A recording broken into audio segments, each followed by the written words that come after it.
En el primer capítulo de B.F. Skinner Revisitado, estuvimos leyendo la vida y obra de Burrhus Frederic Skinner, uno de los científicos y psicólogos más importantes de todos los tiempos. Conocimos acerca de sus grandes aportes a la psicología experimental. Además de ser un gran investigador, también fue un gran escritor y, sobre todas las cosas, un gran inventor, pues llegó a diseñar artefactos que no solamente le aportaron a las familias, sino también a la educación y hasta el ejército durante la época de la Segunda Guerra Mundial. Algunos de sus grandes proyectos fueron exitosos y otros rechazados. Y como todo psicólogo destacado en el medio social, hablaban demasiado chismecitos de él. Algunas personas lo admiraban y otras simplemente lo odiaban, lo malinterpretaban, le tenían una enorme envidia.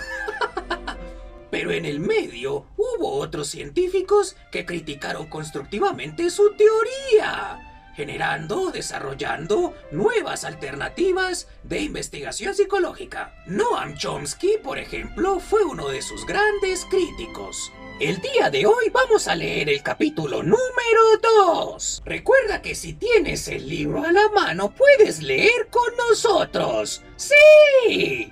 ¡Vamos a comenzar!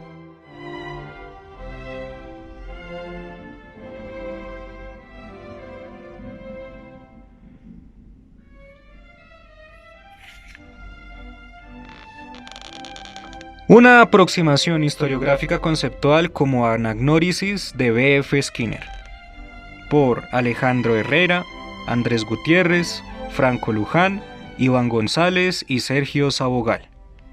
Una aproximación historiográfica conceptual como anagnórisis de B.F. Skinner, por Alejandro Herrera, Andrés Gutiérrez, Franco Luján, Iván González y Sergio Sabogal. Sección 1. Conductismo radical y el pasado en perspectiva. Un camino de relaciones conceptuales. Se abre esta sección con la siguiente frase. El rápido crecimiento del análisis científico de la conducta exige una reformulación de la filosofía de la psicología. Frase dicha por Skinner en 1963. La psicología es una disciplina en la que se han invertido ríos de tinta desde hace ya mucho tiempo, partiendo desde sus inicios en tópicos muy diversos, buscando alcanzar en algún momento un elevado grado de especialización acerca de las propiedades que constituyen eso que llamamos comportamiento. A pesar de esto, dicho logro continúa siendo un proceso de descubrimiento que parece acompañarnos incluso hasta nuestros días. Esto último se debe al hecho de que hablamos de un campo de investigación muy variado y difícil de agotar en recursos, por lo que una gran cantidad de investigaciones se llevan realizando desde hace décadas, con diversos nombres, propósitos y herramientas. En el presente capítulo se expone una visión panorámica de los aportes del psicólogo Burrhus Frederic Skinner, pensador que logró posicionarse entre los autores más influyentes dentro de la historia de los conductismos, como así también resultando reconocido como el psicólogo más influyente del siglo XX, situándose por encima de otros grandes nombres como Piaget, Freud y Bandura. Para dar comienzo con este recorrido, intentaremos proceder por medio de un análisis historiográfico conceptual por múltiples fuentes, tanto primarias como secundarias, que nos permitan ofrecer una visión panorámica sobre la forma en que se construye históricamente el pensamiento de Skinner. Partiendo de algunos antecedentes, aunque no tan populares, pero que fueron imprescindibles para estimular sus desarrollos conceptuales, como era de esperarse, la investigación sobre la conducta ya era bastante amplia. En los años 50, que han transcurrido para que se establezca por primera vez una filosofía conductista, se han acumulado constantemente hechos y principios relacionados con las cuestiones básicas. Por un lado, un análisis científico de la conducta ha producido una especie de epistemología empírica. El tema de una ciencia del comportamiento incluye el comportamiento de los científicos y otros conocedores. Las técnicas disponibles para tal ciencia dan a una teoría empírica del conocimiento ciertas ventajas sobre las teorías derivadas de la filosofía y la lógica. El estudio del comportamiento tiene una muy larga historia y desde diferentes concepciones, tanto teóricas como experimentales. Tales desarrollos carecieron de protagonismo dentro del ámbito general de la psicología, prevaleciendo sobre todo la investigación de la mente y su actividad, o bien la actividad de la mente y sus manifestaciones. Dichos procesos acarrean una diversidad de aristas en la psicología de difícil orden y clasificación, tanto en sus rasgos de investigación básica como aplicada, tal como se refleja en la obra de Edward Bradford Titchener, A Beginner's Psychology, publicada el año de 1915. El psicólogo debe reconocer, ya sea con orgullo o con desesperación, que un tiempo de vida apenas es suficiente para dominar incluso un solo campo limitado dentro de la psicología. ¿Suena exagerado? Intentemos entonces una clasificación aproximada. Comenzamos con la psicología de la mente normal. Bajo este encabezado tenemos que distinguir la psicología humana, la psicología animal. La psicología vegetal todavía está en sus primeros comienzos, pero muchos estudiantes están tomando el tema en serio. La psicología comparada, que versa sobre el estudio de la mente animal, plantas y hombres. También hay una psicología colectiva que se subdivide en la psicología social, buscando comprender los productos de la mente colectiva: el lenguaje, el derecho y la costumbre, el mito y la religión. La psicología étnica, de naciones o razas, y la psicología de clase y profesiones. Pase ahora a la psicología normal, donde estudiamos las mentes deficientes y excepcionales, la psicología del trastorno mental temporal y la psicología del trastorno mental permanente. Todas estas variantes de psicología tratan con la mente individual. También podemos estudiar la psicología del trastorno temporal de la mente colectiva, donde encontramos las manías medievales de baile, epidemias mentales que barren con la sociedad, los estallidos de superstición y de persecución religiosa. Hasta este punto, las mencionadas psicologías se subdividen en general, especial, diferencial y genética.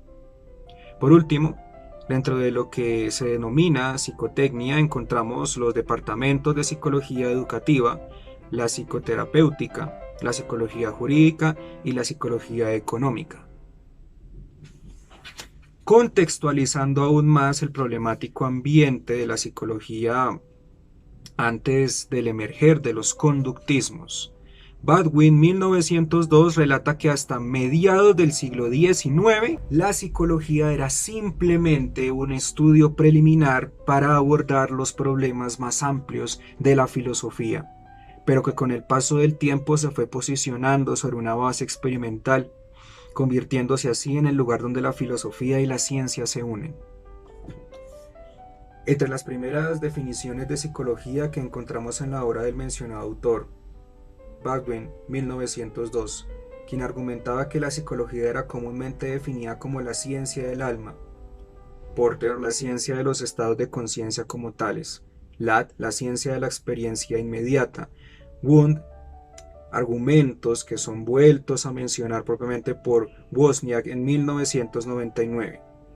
Ya en finales del siglo XIX e inicios del siglo XX, la psicología norteamericana estaba llegando al consenso de que el comportamiento era una categoría importante y necesaria para el avance y el desarrollo de la psicología.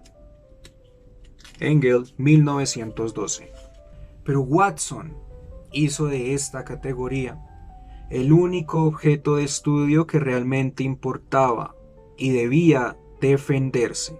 Así, al prescindir de las explicaciones mentalistas del comportamiento, no solo abrió el camino para un análisis científico de los fenómenos psicológicos, sino que además comenzaba a materializarse un cambio sin precedentes sobre la manera de considerar y abordar el objeto de estudio de la psicología. A partir de este punto de la historia, se puede registrar de forma más explícita el emerger y consolidación de los más de 25 primeros sistemas conductistas clásicos, de entre los cuales algunos de ellos aportaron parte de la herencia conceptual que recibía B.F. Skinner años más tarde, robustecida, por supuesto, con el desarrollo previo y en paralelo de sistemas psicológicos igualmente relevantes en América, tales como los denominados estructuralismo, el cual comenzó con Edward Bradford Titchener en 1998 con su texto The Postulates of a Structural Psychology, y funcionalismo, el cual comenzó con James Rowland Angell en 1907 con su texto The Province of Functional Psychology. A partir de aquí se da comienzo a un camino de relaciones conceptuales donde se expone la relación entre el conductismo radical y algunas teorías conductistas clásicas, para lo cual se toma como elemento central de esta sección y punto de partida una de las ideas más destacadas del pensamiento de Skinner: el hecho de que el organismo actúa sobre el ambiente y las consecuencias de esa acción seleccionan el comportamiento subsiguiente, o dicho en otros términos, la conducta controlada por consecuencias. Tal elemento teórico fue seleccionado por los autores, tanto por el hecho de la doctrina del reforzamiento, aun cuando no siempre se le haya denominado de ese modo. No solo fue un importante tema de disertación entre algunos filósofos ingleses como Herbert Spencer y Alexander Bain, sino que además permite reflejar que el desarrollo del pensamiento científico dentro de los conductismos comparte una estructura conceptual similar más allá de sus matices y diferencias. Antes de comenzar este desarrollo, se enfatiza que tal dimensión de la conducta no siempre se abordó de modo explícito en las primeras teorías sobre la conducta del siglo XX, pero sí se pudo reflejar en aquellos desarrollos conceptuales donde se acentuó el hecho de que el comportamiento de los organismos se iba regulando a partir de retroalimentaciones de este con el entorno, mucho más que en términos de reflejos heredados o condicionales. Como punto de partida dentro de la herencia conceptual para Skinner, se toman los aportes de un tipo específico de conexionismo, el de Edward Lee Thorndike, aclarando de forma más específica que este pensador también incluía entre sus criterios explicativos al seleccionismo y al asociacionismo. Este autor, como punto de partida, es de suma importancia, ya que Skinner aislaba algunas propiedades que Thorndike ya había estudiado y los utilizaba como base para el estudio de maneras más complejas de conducta. Tomando una expresión inicial, extraída de Thorndike, nos adentramos a su concepción del comportamiento. El comportamiento es predecible sin recurrir a agencias mágicas. Cada respuesta o cambio en la respuesta de un animal es entonces el resultado de la interacción de su naturaleza original y el medio ambiente. En este extracto comenzamos a observar la forma en que Thorndike entendía el desarrollo del comportamiento, lo que posteriormente formaliza con la conocida ley del efecto. De varias respuestas realizadas en la misma situación, aquellas que van acompañadas o seguidas por la satisfacción del animal en igualdad de condiciones estarán más firmemente conectadas con la situación, de modo que cuando tal situación se repita, será más probable que tales respuestas se repitan. Pero aquellas respuestas que van acompañadas o seguidas por molestias o incomodidad para el animal, en igualdad de condiciones, se verán debilitadas en su conexión con esa situación, de modo que cuando tal situación se repita, será menos probable que tales respuestas se repitan. Cuanto mayor sea la satisfacción o la incomodidad, mayor será el fortalecimiento o debilitamiento del vínculo entre la respuesta y situación. Así, Thorndike explica la base del aprendizaje de la ley del efecto, como el fortalecimiento o debilitamiento de una conexión como resultado de sus consecuencias, pudiendo ser tales consecuencias los efectos de placer, dolor, comodidad, incomodidad o satisfacción, molestia. En síntesis, el desarrollo de Thorndike se puede explicar con base en un proceso de 3 partes: variación, selección y retención, donde la variación de la conducta es la materia prima sobre la que opera la selección de respuestas. Luego la selección por el ambiente, la cual favorece o desfavorece las variaciones de dicha conducta. Y por último, la retención permite que las variaciones favorecidas perduren lo suficiente como para contribuir a la variación sobre la que operará la selección futura. Otro autor que ha sido vinculado con Skinner ha sido Leonard Troland, quien desarrolla su teoría buscando relacionar el estudio de la motivación humana con los problemas del aprendizaje. Tal teoría ha sido definida como una forma de hedonismo psicofisiológico. A continuación exponemos los elementos centrales de la teoría general de Troland a partir de la revisión de Angier. La teoría general de Leonard Troland tiene como base el entender el hedonismo como elemento central de la motivación humana, pero replanteado y resuelto en términos fisiológicos, ya que solo en el sistema nervioso puede ocurrir efectivamente una suma temporal de afectos pasados. Para explicar esto, se parte de la tesis de que en el organismo ocurren procesos beneceptivos, nocioceptivos y neutroceptivos, siendo los primeros los que generan estos dos beneficios para el organismo e introspectivamente son experimentados como agradables. Los segundos son aquellos procesos que amenazan la supervivencia del organismo y son introspectivamente experimentados como desagradables. Por último, los neutroceptivos no generan respuesta en el organismo, son más bien la percepción del entorno. Tales procesos alteran la frecuencia de las conductas. Así, se propone un mecanismo neuromuscular que fije y perpetúe selectivamente las reacciones beneceptivas y elimine las reacciones nociceptivas a lo largo de toda la serie de conductas del organismo. Tal mecanismo es la actividad retrofleja. De esta manera se explica cómo los efectos sobre el comportamiento futuro dependen de los resultados del comportamiento pasado. La actividad retrofleja puede ser de tipo negativa, inhibe las reacciones o conductas que tienen consecuencias desagradables, o positiva, se refuerzan acumulativamente las actividades que tienen valor de supervivencia. Todo el proceso afecta al funcionamiento cortical a partir de la experiencia pasada del organismo. Así funciona el mecanismo fisiológico de la motivación. En función de lo expuesto sobre Thorndike y Troland hasta este punto del texto, podemos dar cuenta de que en ambas teorías de la conducta, los estímulos y eventos no solo participan en el aumento o disminución de los comportamientos, sino que además poseen más de una función para lograr tal efecto. En ellas también se utiliza el criterio de la selección por consecuencias. Al margen de la presente comparación, Ernstein califica a la teoría de Troland como un esbozo o forma rudimentaria de explicar el papel del reforzador y el castigo en la regulación del comportamiento. Años después, Skinner explicaría la procedencia del comportamiento matizada con la terminología de su teoría operante.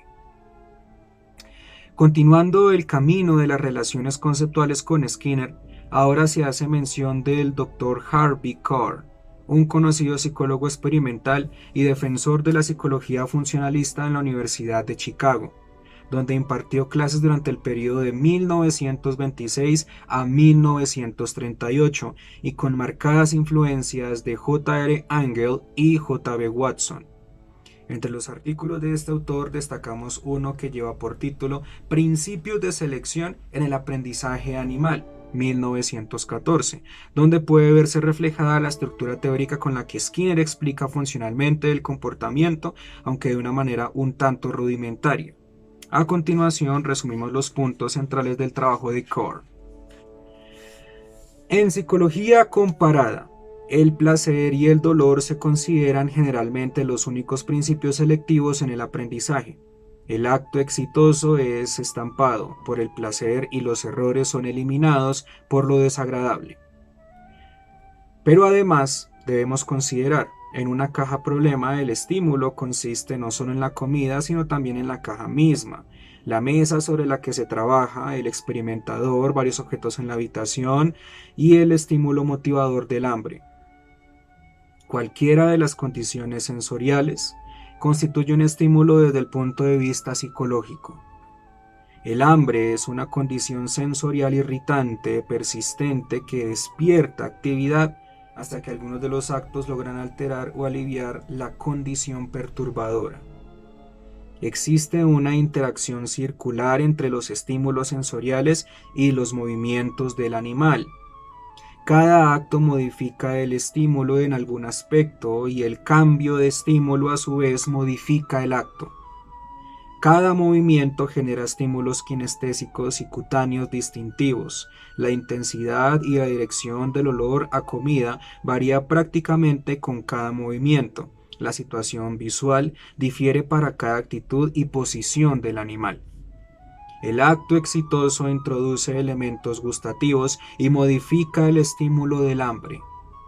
Los efectos motores de estos cambios sensoriales difieren en grado y tipo. Van desde el extremo de fortalecer y acelerar el acto hasta su completa supresión debido al inicio de un acto antagónico. ¿Cuáles serán estos efectos motores? Depende de la naturaleza del estímulo resultante y de la organización del animal con respecto a él. Un acto que acerca a un animal a la comida se acelera, no por placer, sino porque el animal está construido de esa manera. Una descarga eléctrica resultante suprimirá un acto mediante el inicio de una respuesta de evitación.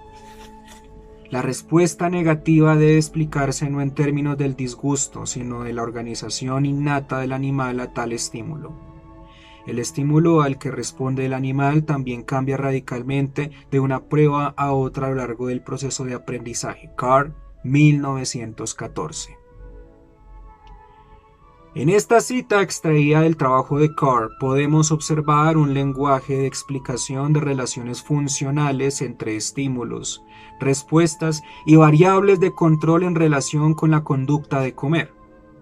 Entre los elementos conceptuales que se pueden extraer con relación a Skinner, encontramos el hecho de que los estímulos que guían la conducta poseen más de una función, que tal función varía en lo que se refiere al estado y distancia del organismo con respecto al alimento, y hasta se menciona la conducta de evitación tras recibir estimulación aversiva.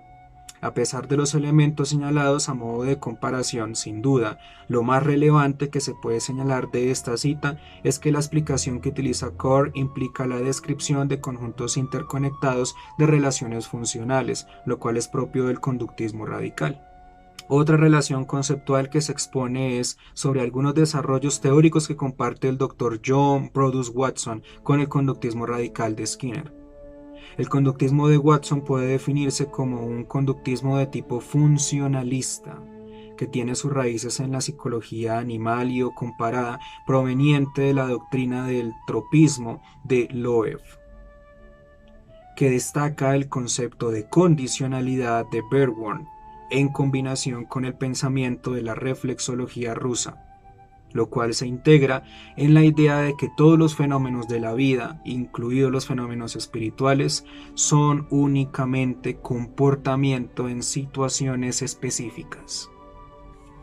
En la obra que lleva por nombre La psicología desde el punto de vista conductista, Watson 1919, podemos encontrar algunos ejemplos de cómo Watson explicaba el desarrollo de los hábitos lingüísticos a partir de las consecuencias que las primeras verbalizaciones del niño, que está desarrollando su repertorio subvocal, tenían en el comportamiento de los cuidadores, enfermeras o padres del mismo. Supongamos que por alguna razón u otra los juguetes de un niño están guardados y cubiertos. ¿Qué hace el niño en tal situación? El niño comienza con movimientos inquietos generales, entre los que se encuentran los movimientos de las estructuras del lenguaje como ser algunos sonidos vocales diversos. La formación de su garganta en esa etapa de crecimiento es de tal carácter que un sonido particular se emite con frecuencia. Propongamos el término tata con fines ilustrativos y ejemplificadores. El niño entonces, en busca de su juguete, comienza a emitir este sonido mientras deambula. La enfermera o cuidadora, conociendo la gama de juguetes del niño y la frecuencia con la que juega con uno determinado, predice que está buscando un muñeco de trapo viejo. Ella lo encuentra, se lo da y dice: aquí está tu tatá. Si se repite ese proceso el tiempo suficiente, también en tales casos se sigue utilizando la expresión tatá. Esta expresión también se pronunciará cuando se busque al muñeco. Este proceso, por supuesto, se repite una y otra vez en el transcurso de un día. La palabra se asocia con el acto de buscar el muñeco. De esta manera, las palabras del niño crecen como la primera forma genuina de verdadera organización del lenguaje. Un gran número de ellas pertenecen al vocabulario de todo niño, como ser, el gruñido como señal de atención. El uso de hábitos de habla convencionales es, por lo tanto, una ilustración del nivel de funcionamiento reflejo condicionado, hábito vocal, más la conexión asociativa posterior de la palabra cuando se aprende con los hábitos corporales relacionados con el objeto que representa la palabra hábitos del lenguaje. Ahora ilustraremos mejor nuestro punto. Un estímulo al que un niño responde a menudo abriendo, cerrando y colocando objetos en él es la caja en la que se guardan los juguetes. La enfermera, al observar que el niño reacciona con las manos y los dedos a la caja, comienza a expresar la palabra caja cuando se le entrega la caja al niño. Caja abierta cuando el niño la abre y caja cerrada cuando la cierra, y pone bloques en la caja cuando se ejecuta ese acto. Esto se repite una y otra vez, hasta que los reflejos condicionados están completamente establecidos. Con el paso del tiempo, la caja frente a él, que originalmente solo generaba hábitos corporales, ahora comienza a generar hábitos de palabras. Dice caja cuando se la entrega, caja abierta cuando la abre. La visión de la caja se convierte ahora en un estímulo capaz de liberar tanto los actos corporales como los actos verbales.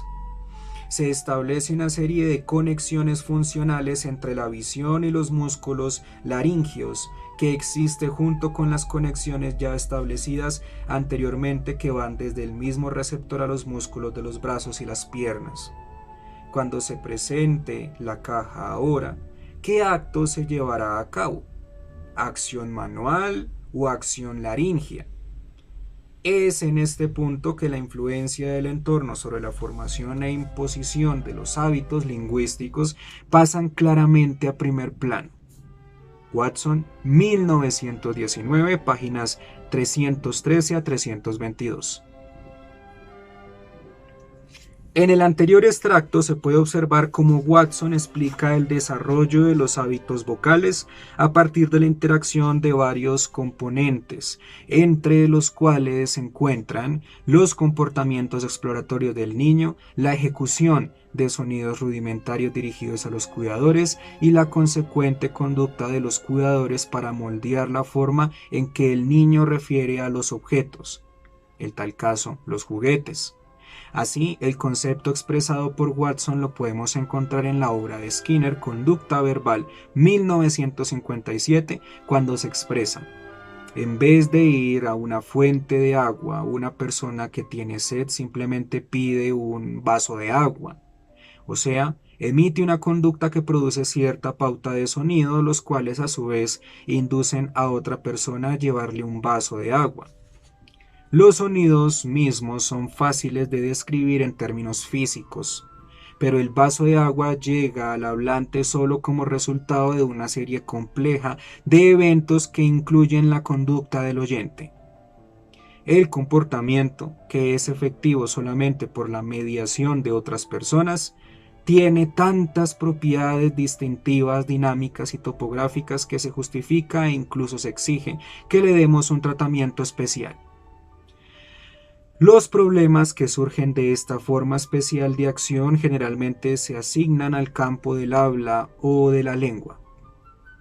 El término conducta verbal posee muchas cosas a su favor. Su sanción etimológica no es demasiado poderosa, pero estudia principalmente al hablante individual y, sea que el usuario del término lo sepa o no, especifica una conducta que esté moldeada y mantenida por sus consecuencias mediadoras.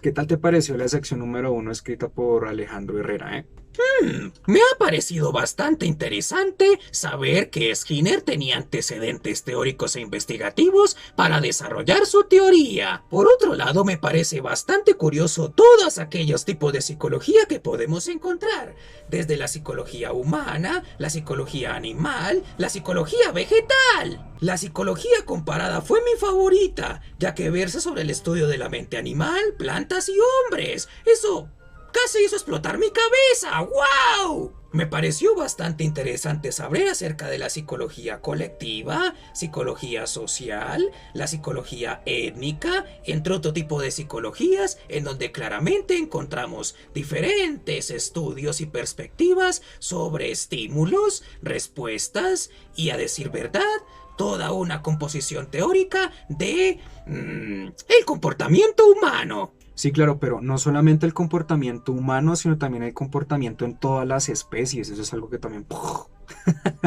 explotó mi cabeza. A mí me pareció bastante interesante este capítulo, el hecho de saber que la ciencia es como una cadena, ¿cierto? Es una cadena en donde el antecedente del antecedente del antecedente del antecedente aportó y aportó y aportó hasta construir una visión un poco más clara y obviamente en cuanto a la instrumentación, pues diferentes elementos que aportan a la sociedad, que aportan a la salud mental, que aportan a la academia y como lo vimos el capítulo pasado, pues que hacen, por ejemplo, de las organizaciones, hacen de los colegios, hacen de todo tipo de contexto social, pues que tengan mucho más sentido. Sí, yo he aprendido, por ejemplo, en estos 2 primeros capítulos, que la ciencia le da absoluto sentido objetivo a todo lo existente. ¿Qué tal te pareció la ley del efecto de Thorndike? ¡Wow! Esa también reventó mi cabeza e hizo que Skinner fortaleciera aún más todo su constructo investigativo. Sí, no, y es que parece algo obvio, pero a la vez algo muy guau, o sea, cuanto más la situación sea satisfactoria, la conducta entonces más fuerte será y su probabilidad de ocurrencia será cada vez más alta. Pero si la situación es desagradable o incómoda, entonces es probable que la conducta decremente o simplemente se debilite. Yo creo que también se puede acomodar la teoría de Thorndike en términos de necesidad conductual. ¿A qué te refieres tú con necesidad conductual? Pues si yo emito una serie de respuestas en un ambiente específico y esas respuestas son las que necesite, pues más se incrementarán. Pero si el ambiente cambia y ya no necesito emitir estas respuestas, pues estas respuestas decrementarán hasta el punto de que se extingan. Es decir, habrán otro tipo de conductas, habrán otro tipo de respuestas que surjan en ese momento y que se fortalecerán mientras que otras pues dejarán de fortalecerse. Es como cuando uno piensa en el sentido de la supervivencia, en el sentido, por ejemplo, de la teoría de Charles Darwin. ¿Sí? Hay conductas que se adaptan, hay conductas que están presentes en un ambiente y que son fuertes en ese momento para nuestra supervivencia, pero cuando ya el ambiente cambia, estas conductas ya no serán necesarias y entonces pues van a decaer, van a extinguirse y pues esto nos permite comprender que requeriremos de otro repertorio comportamental que se adapte a esas nuevas condiciones ambientales. Dicho de otra manera, constantemente estamos comportándonos, reemplazando conductas por otras o cambiando conductas por otras en términos de necesidad, en términos de supervivencia y en términos de valor. Parece que tiene mucho sentido lo que dices. Por ejemplo, antiguamente se enviaban cartas a través de carteros o a través de cruceros y estas cartas llegaban bastante tarde. Y ahora, pues ya no se utiliza este estilo de envío de cartas porque podemos utilizar fácilmente un correo electrónico. Sí, es decir, dependiendo del ambiente, la conducta tenderá a fortalecerse o a debilitarse.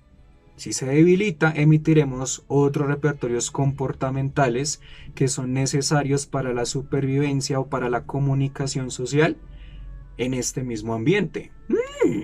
La teoría general de Leonard Trolland también me pareció bastante interesante, ya que entendemos cómo se puede explicar el hedonismo o la búsqueda del placer, así como también situaciones adversas que nos generan o nos causan dolor o malestar.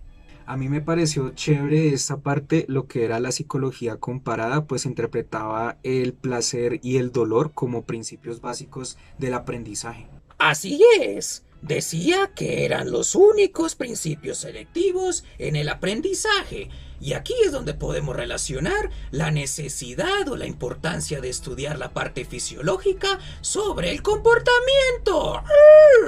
Sí, este ha sido un postulado de Carr, quien le ha aportado bastante a lo que hoy en día conocemos como operaciones de establecimiento. La privación de agua, la privación de comida o la sensación de sed, la sensación de hambre, la privación de afecto, entre otro tipo de operaciones de establecimiento u operaciones motivadoras, como bien lo afirma el libro de Cooper, Heron y Heward, que explican en términos fisiológicos por qué sucede la necesidad de pues conseguir satisfacción o, dicho de otra manera, pues el hecho de que pasemos a una saciación como consecuencia, y así es como incluso podemos identificar los reforzadores primarios que sirven para nuestra supervivencia como especie. La parte del funcionalismo y el estructuralismo también me fascinó bastante. Todo esto que hemos estado leyendo de alguna u otra manera es el funcionalismo en su máximo esplendor, ya que encontramos antecedentes de Skinner que también se guiaban por ideas científicas hasta pues forjar lo que hoy en día conocemos como conductismo radical y terapias contextuales. O sea, el funcionalismo le ha aportado a las ciencias como no te lo imaginas. Así es, desde los estudios científicos de los reflejos en fisiólogos hasta la construcción de lo que es causa-efecto, luego estímulo-respuesta y finalmente estímulo-respuesta-consecuencia. Dicho de otra manera, han existido corrientes investigativas que le dan sentido y fuerza argumental a la psicología científica. No, y no solamente está la parte de los estudios en cuanto a fisiología, estímulo-respuesta, sino también cómo podemos trasladar todos estos conceptos a una de las variables más complejas del comportamiento humano, el lenguaje. Conducta verbal. El lenguaje es tan complejo y es tan diverso que por eso mismo existen un sinnúmero de teorías e investigaciones para poder seguir comprendiendo las funcionalidades del lenguaje, y no solamente las podemos ver, estas investigaciones, estas teorías, en el contexto de la psicología, sino en otras ramas de las ciencias. Y aquí es donde esta conducta verbal se hace todo un objeto de estudio de alta importancia para Skinner y otros investigadores que probablemente se han inspirado en Skinner, así como también Skinner se inspiró en sus antecesores investigadores sobre la conducta verbal, entre otros tipos de conductas, tanto operantes como reflejas. Operantes y respondientes. ¿Ah? Interesante, ¿no? Personalmente siento bastante orgullo por Skinner. Todas las situaciones que tuvo que pasar, todos los chismecitos que se tuvo que aguantar. Hizo algo grande, algo interesante. Hizo historia en las ciencias y nosotros deberíamos tomar su mismo rumbo, cuidando su legado, con amor, pero sobre todo con responsabilidad y obviamente objetividad. Sí, definitivamente quien se pone a hacer ciencia y a plantear cosas totalmente diferentes, tiene que estar preparado para todo tipo de críticas, tiene que estar preparado para todo tipo de reacciones y seguir avanzando y seguir generando mayor polémica en el sentido de cómo esta polémica puede llegar a ser constructiva, de cómo esta polémica puede llegar a ser todo un aporte ingenioso para la sociedad que con el tiempo, como bien pues nos ha demostrado la teoría conductista, pues se va aceptando, se va, yo digo, masticando y digiriendo con más paciencia, con más calma, y eso inspira a las demás generaciones. Anteriormente estos teóricos, incluyendo a Skinner, pues no se les aceptaba en las organizaciones, no se les aceptaba y se les criticaba y se les rechazaba, hasta hubo políticos que hablaron muy mal de su trabajo, pero con el paso del tiempo que pasó, pues su teoría, sus investigaciones fueron tan interesantes que hoy en día son aceptadas y queridas y que nos diferencian probablemente de otros profesionales, ¿no? Que nos hacen mejores psicólogos, que nos hacen mejores investigadores, preocupándonos no solamente por la salud mental de las personas, sino para también mejorar las condiciones ambientales, si hay una empresa, si hay un colegio, hasta de un sistema económico y un sistema cultural. La ciencia está en todo. Así es. ¿Y ustedes? ¿Qué tal les pareció este nuevo capítulo del libro B.F. Skinner? ¿Se han divertido con los antecedentes de Skinner? ¿Se han divertido con las diferentes teorías? ¿Qué reflexiones sacan acerca de las mismas y de estos dos primeros capítulos leídos? Bueno, claro que este capítulo es un poco extenso, se divide en 4 secciones, ya vamos para la segunda sección. Entonces la idea pues es fragmentar este video en esas 4 secciones como para que no nos quede tan largo y obviamente pues nos quede un espacio para reflexionar tal y como lo estamos haciendo, para rescatar cositas interesantes de la lectura y obviamente pues reflexionar, hablar acerca de esta lectura. Les agradecemos mucho su atención. Nuevamente pues si están leyendo el libro con nosotros les agradecemos de todo corazón. Si lo están escuchando, vale, está perfecto, está muy bien. Les sugerimos anotar ideas principales, ideas secundarias de todo lo que hemos estado diciendo. Si tienen el libro, pues señalar ideas principales, secundarias, palabras clave de todo lo que estamos pues compartiendo, de todo lo que se está leyendo en la lectura, ya que pues les va a servir bastante, especialmente si estás estudiando aprendizaje, si estás viendo lo que es la ley del efecto, si estás viendo hasta ahora lo que son teorías del aprendizaje, te va a servir estos 2 primeros videos. Y es la razón por la cual queremos ir un poco más despacio, sección a sección, porque pues hay muchos temas que rescatar, muchos temas que se ven en las aulas de las universidades y vale la pena pues no irnos así de lleno, sino que pues vayan apuntando cositas muy valiosas, tanto en nuestra reflexión como pues de la lectura. Gracias mis queridos y mis queridas, gracias por su atención. Nos veremos a ver en la segunda parte del segundo capítulo, que es la sección número 2 de este capítulo. Así que sin más, les agradecemos y gracias por su compañía. No se pierdan la lectura de la sección número 2, sistematización del conocimiento, la construcción de una teoría de la conducta operante según B.F. Skinner. ¡Chao!